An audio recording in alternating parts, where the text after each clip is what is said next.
ओम हे बाबा धवलेश्वर बालालिंग महाप्रभु दीपं ज्योति परम ब्रह्मा दीपं ज्योति जनार्दन दीपहरत मे पाप पूजा दीप नमस्तुते धवलेश्वर बालालिंग महाप्रभु संसार सुखी रखंतु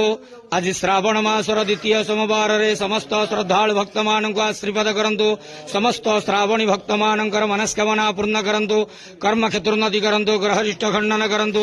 जगतर मंगल करंतु विश्वर कल्याण करंतु आपणकर नाम विख्यात करंतु सेवकर डाक श्रवण करंतु समस्त गुआवसा भक्त मानकर मनस्कामना पूर्ण करंतु बाबा धवलेश्वराय बालालिंगाय नमो नमः संसार सुखी रखंतु आनंद गवार हरि बोलो आज श्रावण मासर द्वितीय सोमवार समस्त श्रद्धालु भक्त मानू आशीर्वाद करंतु आनंद गवार हरि बोलो हर हर महादेव शिव शंभो कैलासपति उमापति शिव शंकर महाप्रभु धवलेश्वराय बालालिंगाय